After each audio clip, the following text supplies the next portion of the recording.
विद्यार्थी मित्रांनो, इयत्ता 5वी परिसर अभ्यास भाग 1 यामधील पाठ दुसरा पृथ्वीचे फिरणे या पाठाचा आपण आज अभ्यास करणार आहोत। यापूर्वी 4थी पर्यंत तुम्ही जो विज्ञान या विषयाचा अभ्यास केलाय, भूगोल असेल म्हणा, आता 5वी मध्ये त्याच्यात थोडासा पुढचा टप्पा असा। आज आपण ज्या पृथ्वीवर राहतो या पृथ्वीचं नेमकं फिरणं कसं आहे, त्याला काय म्हणतात, अशा वेगवेगळ्या व्याख्या आपण या पाठाच्या माध्यमातून पाहणार आहोत। पाठाच्या सुरुवातीला एक उदाहरण दिले तुम्हाला की भोवरा सगळ्यांना माहिती आहे, कारण भोवरा माहिती नाही असा एकही मुलगा नसेल। तुम्ही भोवरा खेळता, बरोबर आहे, फिरवता। भोवरा ज्यावेळेला स्वतःभोवती फिरतो त्यावेळेला तो फिरत असताना, स्वतःभोवती फिरत असताना एका अदृश्य रेषेभोवती तो फिरत असतो। म्हणजे हा भोवरा स्वतःभोवती फिरतोय, ही जी क्रिया घडते ना, या क्रियेला परिवलन असं म्हणायचं। ह्या सगळ्या नवीन व्याख्या आहेत तुम्हाला। आणि आता या 5वीच्या इयत्तेपासून आता थोडंसं प्रगल्भ म्हणा किंवा थोडंसं तुम्हाला अवघड वाटतील कदाचित, पण समजून घेतल्या तर एकदम सोप्या आहेत त्या। मोगम भाषेत आपण म्हणतो, सगळ्यांनाच माहिती आहे, पृथ्वी स्वतःभोवती फिरते, स्वतःभोवती फिरत फिरत पुन्हा सूर्याभोवती फिरते, है ना, पृथ्वीभोवती चंद्र फिरतो। हे सगळं माहिती आहे तुम्हाला, पण त्याला व्याख्या नेमकं, त्याला शास्त्रीय भाषेत काय म्हणायचं हे माहिती नाही। हे आपल्याला या 5वीच्या पाठामध्ये शिकायचं आहे। तर कुठलीही वस्तू ज्यावेळेला स्वतःभोवती फिरते त्याला आपण परिवलन असं म्हणतो। आणि ज्या अदृश्य रेषेभोवती ती फिरते त्याला अक्ष असं म्हणायचं। अक्ष किंवा आस, बरोबर आहे। तुम्ही बैलगाडी पाहिली आहे, आता उदाहरणं खूपसे देता येतील आपल्याला। बैलगाडीचं चाक असतं बघा, बरोबर, खेड्यामध्ये, आता आपण सगळे खेड्यातले आहेत, आपण त्याला आक म्हणतो आपल्या भाषेमध्ये। त्याचा शास्त्रीय शब्द काय, आस, बरोबर आहे। आणखीन दुसरा शब्द अक्ष, सरळ सरळ आहे। आणि ती बैलगाडीचं चाक तुम्ही पाहिलंय ना, त्याला ते मध्ये जे जोडलेलं असतं है ना, मध्यभाग जिथं त्या बैलगाडीला ते जोडतात, आणि मग त्या मध्यभागापासून जे वर्तुळ आहे त्याला जोडण्यासाठी असे वेगवेगळे मध्ये पट्ट्या जोडलेल्या असतात। तर त्याच्यातली एक कुठलीही अशी सरळ रेषेमधली पट्टी बघा, बरोबर आहे, त्याला आपण आक म्हणतो किंवा आस म्हणतो। ही शास्त्रीय व्याख्या झाली। आता पृथ्वी गोल, त्याचं उदाहरण दिलंय त्यांनी की एक पृथ्वी गोल घ्या, तो फिरवून पहा, तो कोणत्या रेषेभोवती परिवलन करतो ते पहा। आता एक ओळिंबा घेऊन, ओळिंबा तुम्ही बांधकाम पाहिलं असेल ना, तुम्ही बांधकाम करत असताना मिस्त्री ते ओळिंबा धरतात बघा, असं की बांधकाम सरळ रेषेत आलंय का ते पाहण्यासाठी, बरोबर आहे। आणि आता ही जी तुम्हाला आकृती दिसतेय, या आकृतीमध्ये त्या पृथ्वी गोलाजवळ तो ओळिंबा धरायचा आहे, ठीक आहे। आणि जर समजा ओळिंबा नाही आपल्याकडे, आता कारण आपण थोडंच बांधकाम करतो तर आपल्याकडे थोडंच ओळिंबा असणार आहे, नसला दोरा घ्या सोपा, त्याला खाली खोडरबर बांधा किंवा छोटासा दगड बांधा की ओझं, म्हणजे सरळ रेषेत तो दोरा राहील असं, आणि धरून बघा, म्हणजे तुम्हाला लगेच लक्षात येईल, म्हणजे तो अक्ष तुम्हाला काढता येईल, बरोबर आहे। पृथ्वीचा अक्ष तुम्हाला काढता येईल, म्हणजे लगेच लक्षात येईल। ओळिंबा आणि पृथ्वीचा अक्ष या दोन रेषा एकमेकांशी कोन करतात। साधारणतः ओळिंबा धरलेला तो सरळ रेषेत येईल, आणि अक्ष जो आहे किंवा आस जी आहे ती क्रॉस मध्ये येईल, एकमेकांना सेंटरला ते क्रॉस करतात। आकृती तुम्हाला दिसते बघा, ते ही क्रॉस करायलेलं। आणि मग म्हणजे तो कललेली जी रेषा आहे ना, त्याला आपण पृथ्वीचा अक्ष असं म्हणतो किंवा आस म्हणतो। आणि अक्ष कललेल्या स्थितीमध्येच पृथ्वी परिवलन करत असते, म्हणजे त्या कललेल्या स्थितीमध्ये ही जी आकृतीमध्ये तुमच्या लगेच लक्षात येत असेल की त्या कललेल्या स्थितीमध्येच पृथ्वी परिवलन करते। आता बघा, तुम्ही परत म्हणताल सर हे परिवलन काय म्हणाले, मी सुरुवातीलाच तुम्हाला सांगितलं ना की शास्त्रीय शब्द आता वापरायला आपण शिकायचं। स्वतःभोवती फिरते असं नाही म्हणायचं, आता परिवलन म्हणायचं। पृथ्वी परिवलन करते म्हणजे स्वतःभोवती फिरते, ठीक आहे। आता ह्या चित्रामध्ये एक गोष्ट बघा की अक्ष NS या रेषेने दाखवलेला आहे। आता ह्याच्यामध्ये या पृथ्वीचा गोल जो आहे दिसतो ना की वर N आहे, बरोबर आहे, इथं S आहे, म्हणजे ही जी NS रेषा आहे ह्या एन एस रेषांनी त्याला ते बिंदू दाखवलेत, वर एन आहे आणि खाली एस आहे, त्याच्याने ती रेषा दाखवली आहे. ही रेषा पृथ्वीच्या मध्यबिंदूतून जाते. एन व एस या बिंदूंना पृथ्वीचे ध्रुव असं म्हणतात, ध्रुव. आणि तुम्ही ज्यावेळेला म्हणजे तापमान सांगितलं जातं बघा, बातम्या पाहता का तुम्ही? पाहतच असताल ना, बरोबर आहे. बातम्याच्या शेवटी तापमान दाखवतात बघा, हवामान, तापमान असं. त्यावेळेला पृथ्वीचं चित्र दाखवतात त्याच्यामध्ये. उत्तर ध्रुव ह्या गोष्टी कानावर तरी असतील तुमच्या. मग आता हे ध्रुव कसं नेमकं पडतं हे आपल्याला आता इथून पुढे बघायचंय. तर ही एन आणि एस हे जे बिंदू आहेत ना, या बिंदूमुळं म्हणजे हे पृथ्वीचे ध्रुव आहेत. वरचा एन आणि खालचा एस. हे एन एस म्हणजे काय? काल्पनिक असं एक आपण एक वापरलंय त्याला ते इंग्रजी शब्द आहे, ठीक आहे ना, हो ना. नॉर्थ ठीक आहे असं, पण ते एक सहज आपण कदाचित त्याला आपण वेगळंही वापरू शकतो. असं नाही की तेच आपण वापरायचं असंही नाही ना. आणि कारण ते दक्षिण ध्रुव आणि उत्तर ध्रुव असं, त्याच्यामुळे ते शॉर्टमध्ये असं एन आणि एस असं त्याला दिलेलं आहे. उत्तर आणि दक्षिण ध्रुवांच्या मध्यावर पृथ्वीच्या पृष्ठभागावर एक वर्तुळ काढल्यास पृथ्वीचे 2 समान भाग होतात. आता या आकृतीत बघितलंय, म्हणजे मध्यापासून असं एक आडवं वर्तुळ काढलेलं आहे, बरोबर आहे. आता त्या वर्तुळानं काय झालं? पृथ्वीचे 2 भाग झाले. सरळ सरळ आहे, म्हणजे की वरचं जे आहे भाग सगळा त्याला उत्तर ध्रुव म्हणायचं आणि खालचा जो आहे तो दक्षिण ध्रुव. सरळ सरळ विभागणी झाली. आता तुम्हाला हवामान ज्यावेळेला सांगतील ना त्यावेळेला पटकन लक्षात येईल उत्तर ध्रुवामध्ये काय आहे किंवा दक्षिण ध्रुवामध्ये काय आहे, बरोबर आहे. आता असं नाही म्हणायचं पृथ्वीचा वरचा भाग, पृथ्वीचा खालचा भाग, असं नाही म्हणायचं. परिवलन ही व्याख्या तुम्हाला समजली.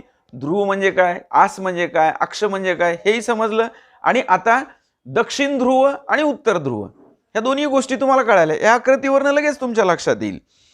उत्तर आणि दक्षिण ध्रुवाच्या मध्यावर पृथ्वीच्या पृष्ठभागावर एक वर्तुळ काढल्यास म्हणजे 2 भाग पडतात त्याचे. पृथ्वीवरील या काल्पनिक वर्तुळाला विषुववृत्त म्हणतात. बघा आणखीन एक व्याख्या आली की नाही, हे तुम्ही टिप्पण करून घ्यायचं. असं हे आपण किती व्याख्या शिकलो या पाठामधनं. विषुववृत्त वरील ही आता हा जी आकृती आहे, या आकृतीमध्ये बघा विषुववृत्तामुळे होणाऱ्या पृथ्वीच्या 2 समान भागांना उत्तर गोलार्ध आणि दक्षिण गोलार्ध असं म्हणतात. म्हणजे आता हे 2 जे भाग पडले ते कशामुळे पडले? आपण सरळ म्हणतो ना, आता एखादा जाम घेतला है ना, आता सुरू झाले ना जांब सगळे, मग ते एक बतई घेतली, चाकू घेतला, त्याच्यातनं मधून कट केला, 2 भाग झाले. सरळ सरळ आहे ना, सोपं एकदम. मग ह्याच्यामध्ये आता ही जी कृती लक्षात घ्या तुम्ही, त्या जांबाचे 2 भाग झाले, एक वरचा भाग एक खालचा भाग.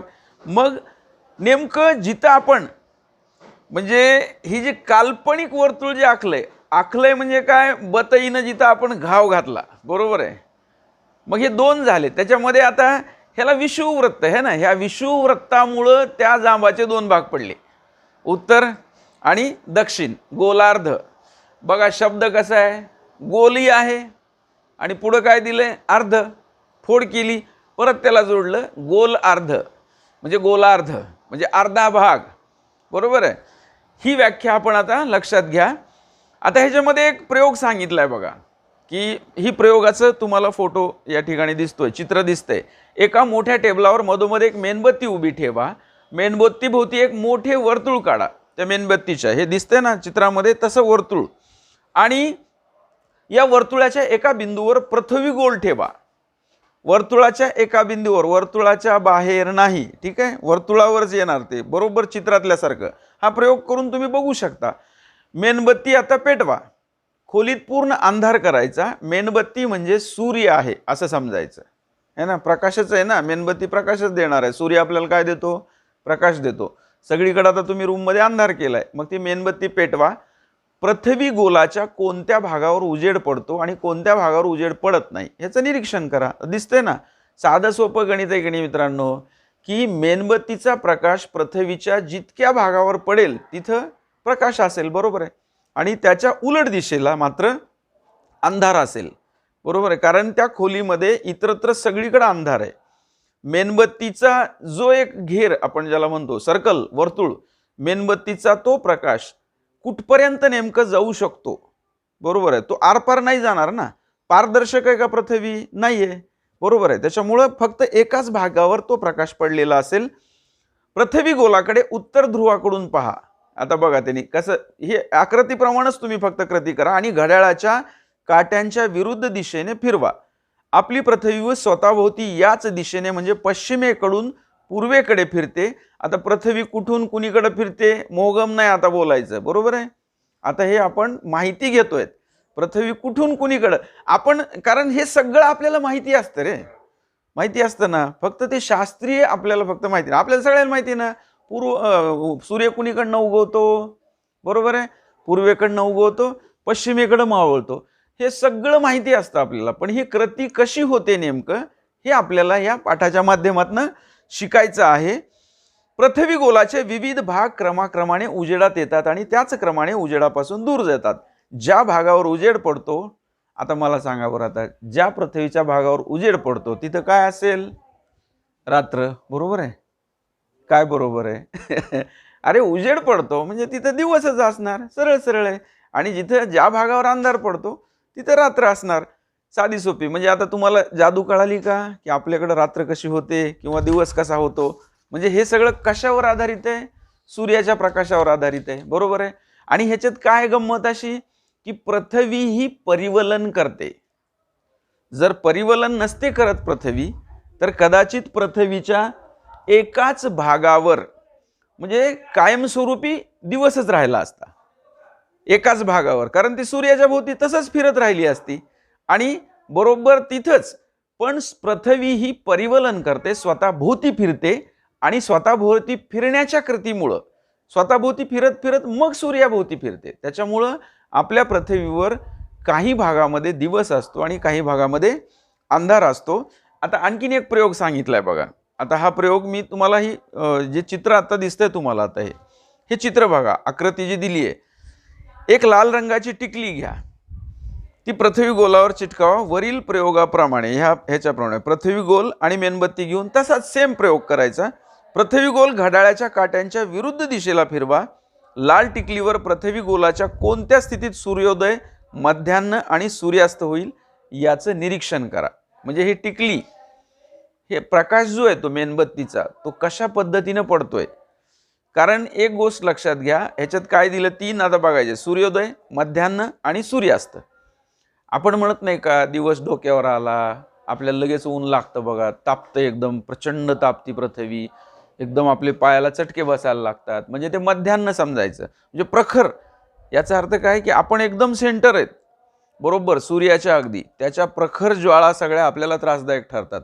परत मग पुन्हा सूर्यास्ताकडे आपण वळतो, म्हणजे आपण पुन्हा म्हणजे पृथ्वीचं जे परिवलन चालू आहे, म्हणजे याचा अर्थ की आपल्यापेक्षा दुसऱ्या लोकांना पुन्हा तिकडं सूर्योदय व्हायला लागतो, बरोबर आहे. अमेरिकेतले माणसं तुम्ही बघा बरं, आपण दिवसा जर त्यांना फोन केला तर ते गाढ झोपेत असतात.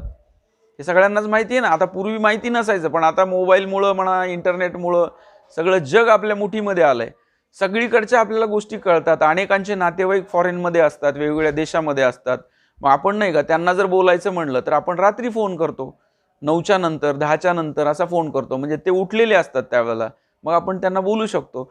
हे जे आहे ना, हे सगळ्या ज्या क्रिया घडतात या फक्त शास्त्रीय दृष्टीने आपण या पाठाच्या माध्यमातून शिकायच्यात. पुढे बघा की या लाल टिकलीवर एकदा सूर्योदय झाल्यानंतर पुन्हा सूर्योदय केव्हा येतो ते पहा.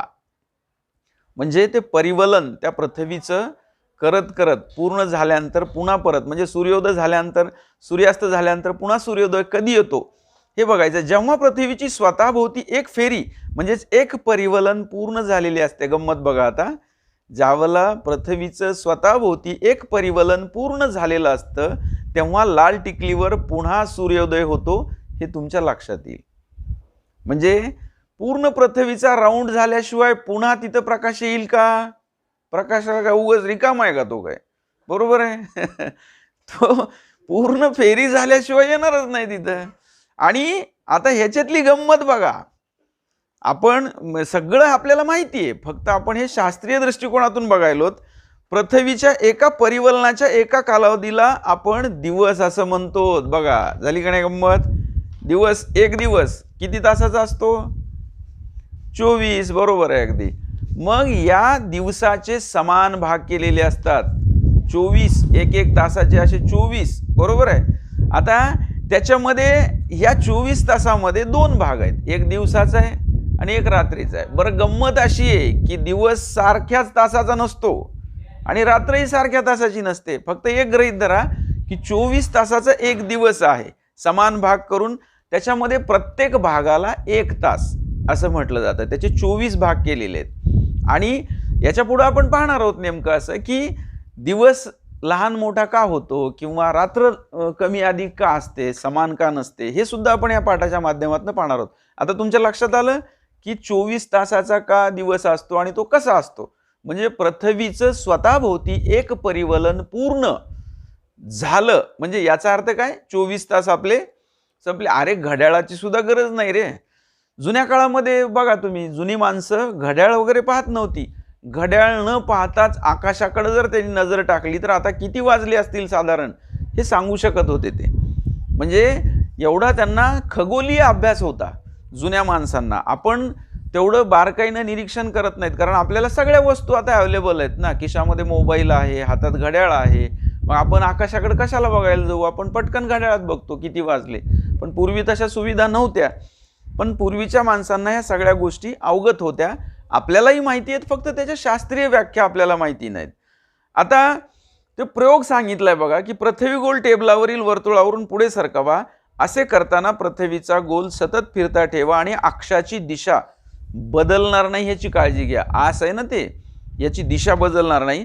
वर्तुळावरून पुढे सरकत शेवटी पृथ्वी गोल पुन्हा सुरुवातीच्या जागी पोहोचेल. याचप्रमाणे पृथ्वी स्वतःभोवती फिरत फिरत सूर्याभोवती परिभ्रमण करत असते. हे दोन्ही लक्षात घ्या, परिवलन आणि परिभ्रमण.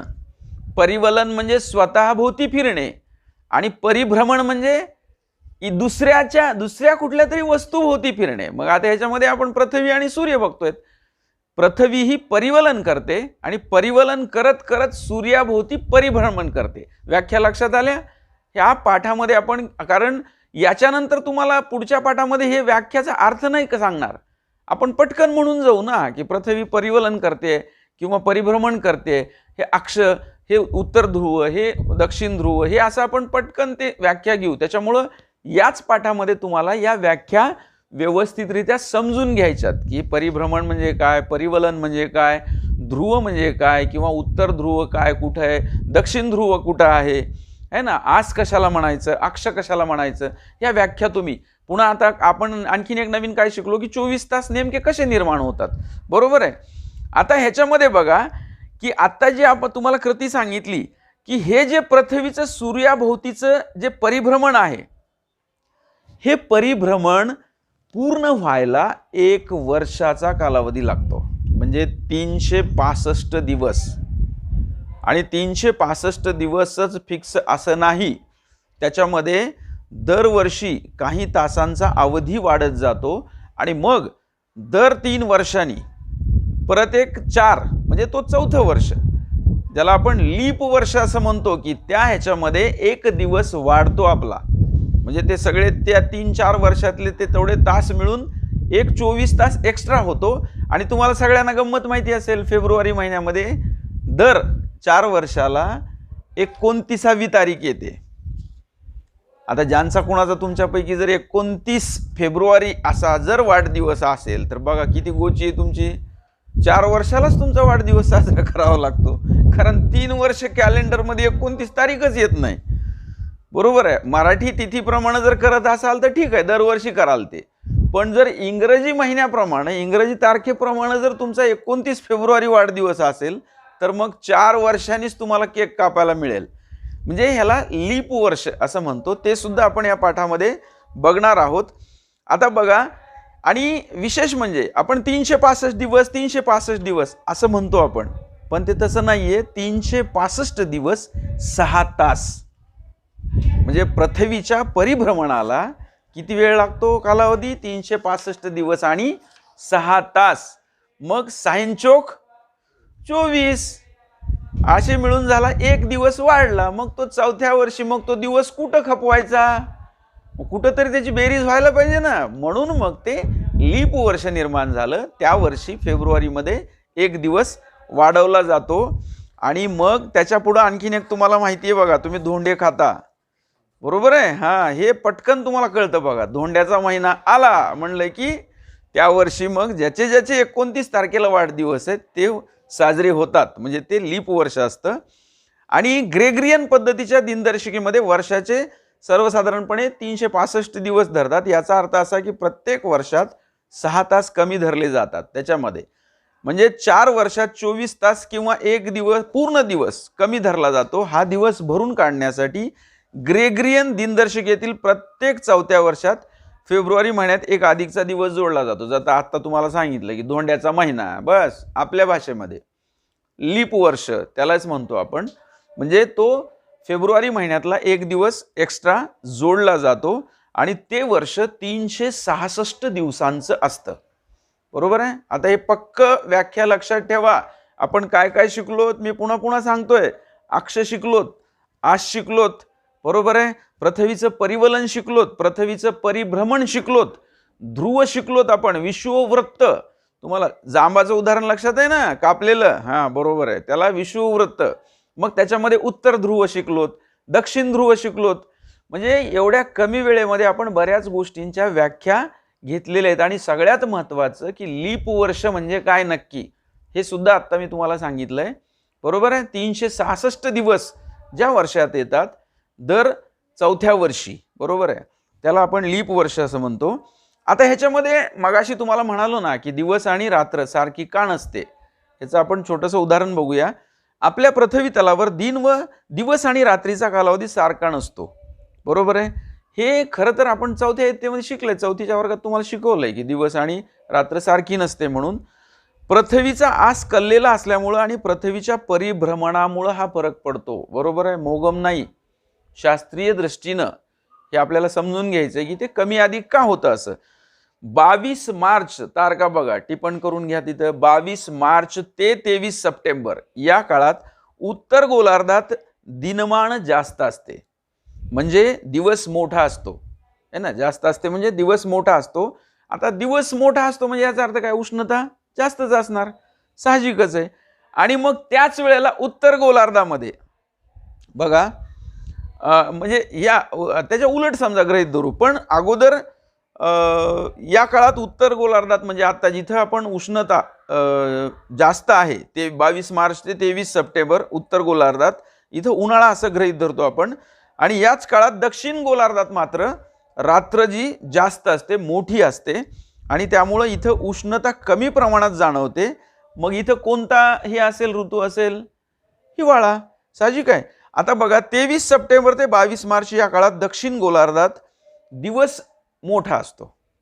त्याच्या उलट धरा, असं दिवस मोठा असतो आणि म्हणून या गोलार्धामध्ये उन्हाळा असतो आणि याच काळात उत्तर गोलार्धात मात्र रात्र मोठी असते. त्यामुळे त्या ठिकाणी उष्णता कमी प्रमाणात असते. म्हणजे याचा अर्थ काय, तिकडं हिवाळा असतो. हे सगळं उलट धरा. उत्तर गोलार्धात जे परिस्थिती आहे त्याच्या उलट परिस्थिती का, मी पुन्हा प्रश्न विचारतोय तुम्हाला, असं का घडतं? कारण पृथ्वीचं परिवलन आणि परिभ्रमण या दोन गोष्टीमुळं. हा, आणि सगळ्यात महत्वाचं जे पृथ्वी म्हणजे त्याची आस जी आहे ना, ते तुम्हाला सुरुवातीला मी एक आकृती दाखवली होती बघा, त्याच्यामध्ये क्रॉस आहे. आस जी आहे ना ती क्रॉस आहे, बरोबर आहे. ती स्वतःभोवती फिरते, मग फिरत फिरत सूर्याभोवती फिरते. म्हणजे सूर्याची जी उष्णता आहे, जो सूर्याचा जो प्रखर प्रकाश आहे, हा मग त्या परिवलनामुळे, जर परिवलन करत नसती पृथ्वी तर ते कायमस्वरूपी एकच प्रखरता राहिली असती. पण परिवलन करते त्याच्यामुळं ती त्याचं म्हणजे जे प्रखरता आहे ते हळूहळू कमी होत जाते, कारण ती पृथ्वी आपली स्वतःभोवती फिरते. आता परत मी सुद्धा हे खरं तर म्हणायला नाही पाहिजे, परिवलनच म्हणायला पाहिजे, पण आता हे याच पाठात आपण व्याख्या बघतोय म्हणून पुन्हा पुन्हा परत मी ते तुम्हाला समजावून सांगतोय. आणि बघा ह्याच्यामध्ये वरील ह्या ज्या तारखा आहेत, म्हणजे तारखा कोणत्या, 22 मार्च ते 23 सप्टेंबर आणि परत 23 सप्टेंबर ते 22 मार्च, हे दोन्ही असं तारखामध्ये लीप वर्षामुळे फरक पडू शकतो, हे आपल्याला लक्षात घ्यावं लागेल, बरोबर आहे ना. लीप वर्ष म्हणलं की एक दिवस वाढला. आणि आपल्या भारतामध्ये उन्हाळा, पावसाळा, हिवाळा, आपलं भारताचं फार मस्त, म्हणजे आपण अशा विषुववृत्ताच्या ह्याच्यामध्ये आहोत की आपण सगळे ऋतू अनुभवू शकतो. काही काही देश असे आहेत ना की वर्षभर बर्फच पडतो, आणि ज्या दिवशी त्यांच्याकडे सूर्यप्रकाश येतो ना त्या दिवशी सगळ्या लोकांना सुट्ट्या दिल्या जातात. मस्त फिरा, सूर्यप्रकाशाचा आनंद घ्या, असं म्हणून त्यांना सुट्ट्या दिल्या जातात. म्हणजे इतकी आतुर असतात ते सूर्यप्रकाशासाठी. आपण मात्र तसं नाही. आपल्याकडं तिन्ही, हिवाळ्याची आपण आनंद घेऊ शकतो, उन्हाळ्याचाही घेऊ शकतो आणि पावसाळ्याचाही घेऊ शकतो. आणि आपल्याकडे जे 6 ऋतू आहेत ना, ऋतूंची नावं सगळ्यांना माहिती आहेत ना, वसंत, ग्रीष्म, वर्षा, शरद, हेमंत, शिशिर. बरोबर आहे. कारण आता कसं झालंय की मराठी महिनेच आपण विसरून चाललो. आपल्याला फटकन तोंडात आहे जानेवारी, फेब्रुवारी, मार्च, एप्रिल, मे, जून, जुलै, बस हेच माहिती असतं आपल्याला. पण हे जे 6 ऋतू आहेत आपल्या मराठी महिने, मराठी ह्याच्यातले, तर कॅलेंडरमधले ते ऋतू सुद्धा आपल्याला माहीत होणं आवश्यक आहे. आता आपल्या देशामध्ये, कारण कसं आहे माहिती आहे का, आपण पुरणपोळ्या मात्र खातो सण आला की. पण हा सण कोणत्या ऋतूमध्ये आहे, कोणत्या वातावरणात आहे? कारण आपली भारतीय संस्कृती जी आहे ना, ती या ऋतूंशी निगडीत आहे. अरे गाणे म्हणताना सुद्धा आपण त्या ऋतूवर आधारित गाणी म्हणतो. उन्हाळ्याचं गाणं पावसाळ्यात नाहीत म्हणत आपण, पावसाळ्याचं गाणं हिवाळ्यात म्हणत नाहीत. बरोबर आहे. त्या त्या ऋतूप्रमाणे सुद्धा आपल्याकडे गाणी म्हटली जातात. एवढंच काय, खेळ सुद्धा आपल्याकडे पूर्वीपार, म्हणजे पूर्वापार अगदी ऋतूप्रमाणे खेळ असायचे आपल्याकडे. म्हणजे 12 महिने, आता जसं तुम्ही नाही का की ती एक फळकूट घेतलं की बस संपलं, क्रिकेट क्रिकेट क्रिकेट 12 महिने बस तेच तेच खेळ. असं नव्हतं पूर्वीच्या काळी. पूर्वीच्या काळी त्या ऋतूप्रमाणे खेळ सुद्धा असायचे, गाणी सुद्धा म्हटली जायची. तर या गोष्टी आल्या का लक्षात तुमच्या सगळ्यांच्या?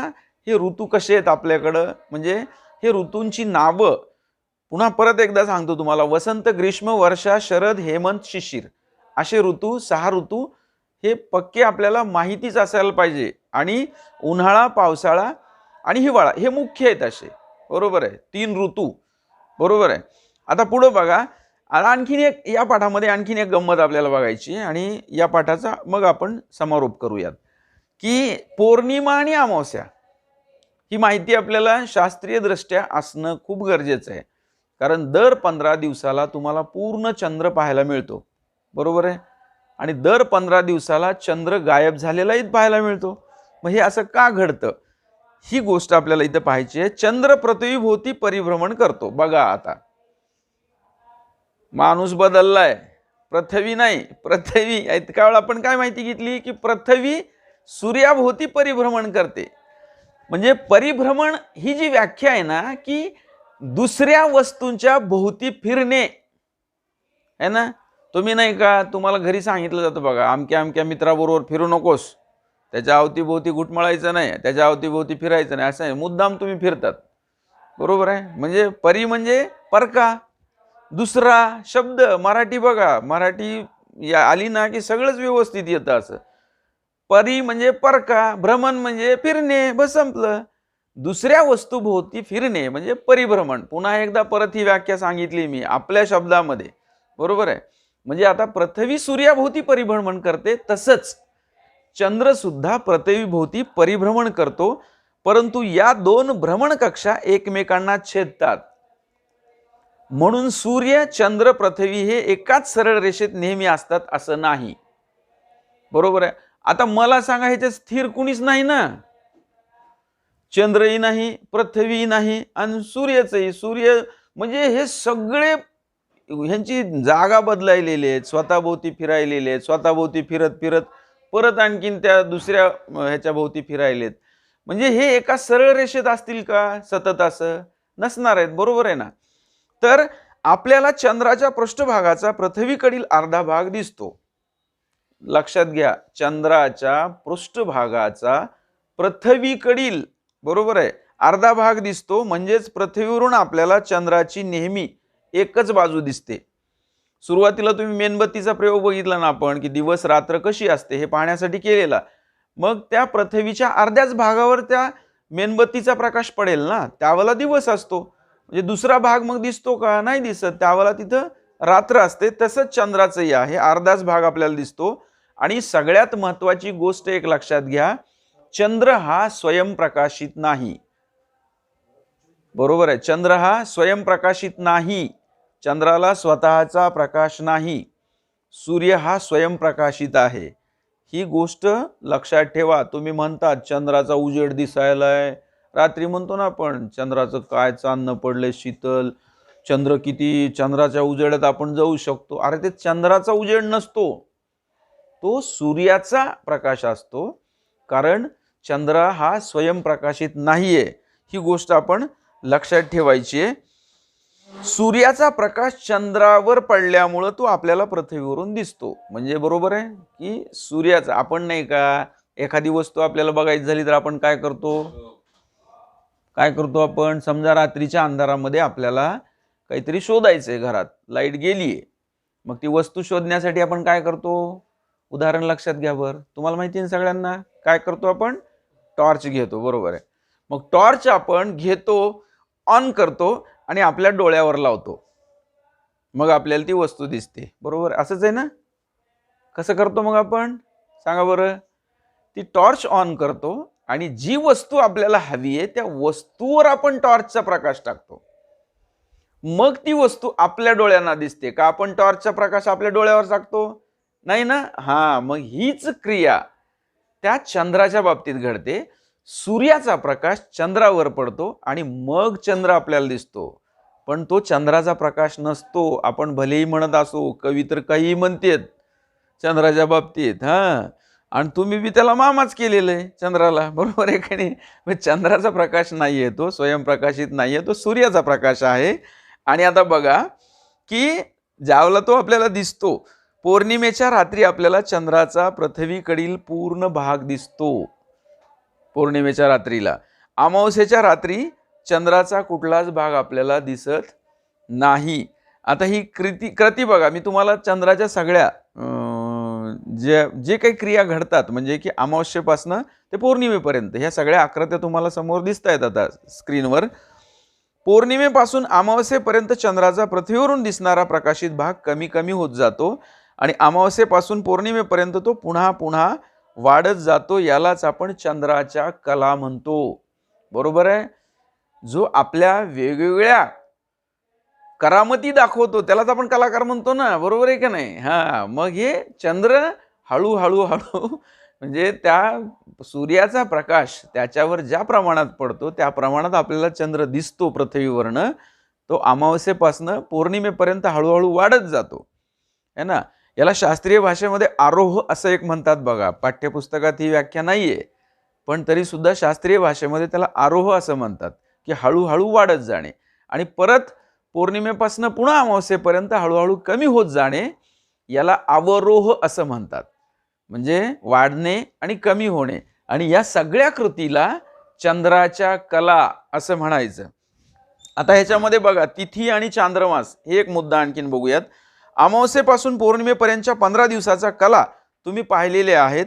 अमावस्येपासून पौर्णिमेच्या स्थितीत येण्यास चंद्राला 14 किंवा 15 दिवस लागतात.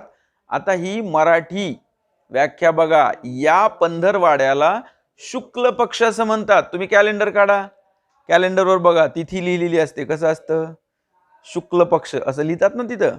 मग तुम्हाला प्रश्न पडत असेल, काय नेमकं शुक्ल पक्ष म्हणजे काय? म्हणजे शुक्ल पक्ष म्हणजे हा जो कालावधी आहे पंधरवडा, अमावस्येपासून पौर्णिमेपर्यंत किंवा पौर्णिमेपासून अमावस्येपर्यंत, म्हणजे पौर्णिमेनंतर चंद्राचा पृथ्वीकडील प्रकाशित भाग कमी होऊ लागतो. 14-15 दिवसांनी पुन्हा अमावस्या येते. बरोबर आहे. म्हणजे हे बघा, ही पक्क लक्षात ठेवा, पौर्णिमेनंतर अमावस्येपर्यंत. आता ह्याच्यामध्ये गंमत बघा ना, की म्हणजे त्याच्या व्याख्या सुद्धा किती मजेशीर आहेत. म्हणजे असं की अगोदर काय, अमावस्येपासून पौर्णिमेपर्यंत म्हणजे वाढत जाणारी क्रिया, ह्याला शुक्ल पक्ष असं म्हणायचं.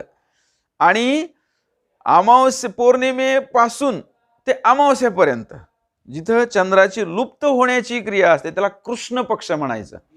काय आलं? शुक्ल पक्ष आणि कृष्ण पक्ष. तुम्ही कॅलेंडरमध्ये तुम्ही लिहिलं असतं बघा, ते शुक्ल पक्ष शके 1900 असं तसं लिहिलं असतं ना. तर ते कृष्ण पक्ष म्हणजे काय आणि शुक्ल पक्ष काय हे लक्षात घ्या. अशा प्रकारे एका अमावस्येपासून पुढच्या अमावस्येचा काळ म्हणजे सुमारे 28 ते 30 दिवसाचा असतो. नीट लक्षात घ्या मी काय शब्द उच्चारलाय. अमावस्या ते पौर्णिमा असं नाही म्हणलं.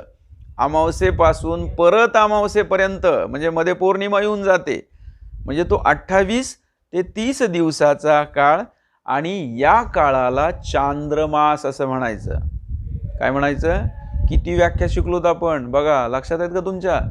पहिल्या या पाठापासून म्हणजे ह्या सगळ्या व्याख्या तुम्हाला लक्षात घ्यायच्यात. म्हणजे चांद्रमास आणि चांद्रमासातील प्रत्येक दिवसाला तिथी म्हणतात. लग्नाची पत्रिका पाहिली तुम्ही? आपल्याकडे काही विधी वगैरे करायचं झालं की ते तिथी पाहतात बघा, कुठली तिथी, असं शुक्ल पक्ष, कृष्ण पक्ष, चांद्रमास, बरोबर आहे, हे शब्द येतात ना त्याच्यात. तर मग हे आता तुमच्या लक्षात आलं की चांद्रमास कशाला म्हणायचं? अमावस्या ते अमावस्या हा जो 28 ते 30 दिवसाचा कालावधी आहे त्याला चांद्रमास. आणि आपण आपल्याकडं त्याला इंग्रजी ह्याच्यामध्ये महिना असं म्हणतो, बरोबर आहे, महिना असंच म्हणतो ना त्याला. तर हे जे चांद्रमास आहे, चांद्रमासातील जे प्रत्येक दिवस असतो तो म्हणजे त्याला आपण तिथी असं म्हणतो. आता लक्षात आलं तुमच्या की आणि आणखीन एक गोष्ट लक्षात घ्या त्याच्यामध्ये की पृथ्वीच्या परिवलनामुळे दिन आणि दिवस आणि रात्र होते. पृथ्वीचा कललेला जो अक्ष आहे आणि पृथ्वीचं परिभ्रमण त्यामुळं ऋतुचक्र तयार होते.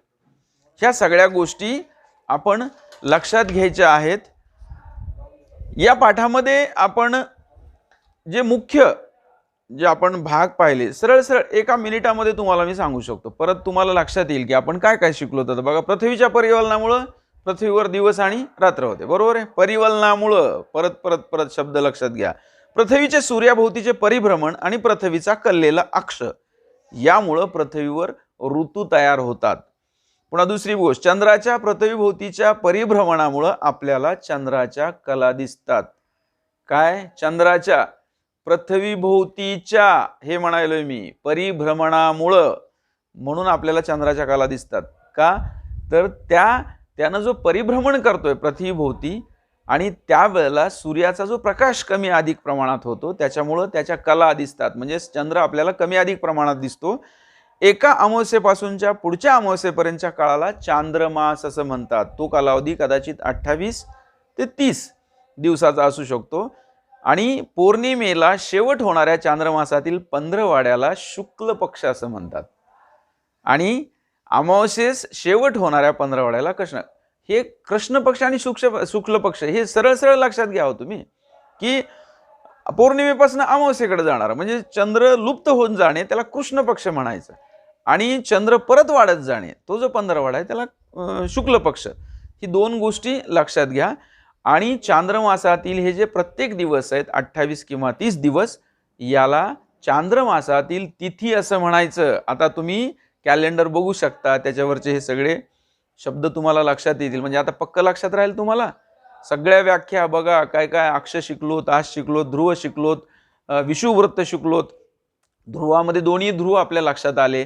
पुन्हा परिवलन शिकलोत, परिभ्रमण शिकलोत, शुक्ल पक्ष शिकलोत, कृष्ण पक्ष शिकलोत, चांद्रमास म्हणजे काय शिकलोत, तिथी कशाला म्हणायचं हे शिकलोत आपण. लीप वर्ष का निर्माण होतं, 365 म्हणतो दिवस, परंतु दर 3-4 वर्षाला जे 366 दिवस येतात ते का होतात नेमकं ते सुद्धा आपण शिकलोत, बरोबर आहे. तर फेब्रुवारी महिन्यामध्ये 29 तारीख का येते दर 4 वर्षानंतर ते आपण त्याची माहिती घेतली. ह्या सगळ्या गोष्टींचा तुम्ही व्यवस्थितपणे पुन्हा अभ्यास करा, कारण हा पाठ, या पाठावर आधारित आपल्याला पुढचे पाठ सगळे लवकर समजून येतात. त्याच्यामुळं पृथ्वीचं जे परिवलन आहे, परिभ्रमण जे आहे हे या पाठाच्या माध्यमातून आपण शिकलंय. धन्यवाद.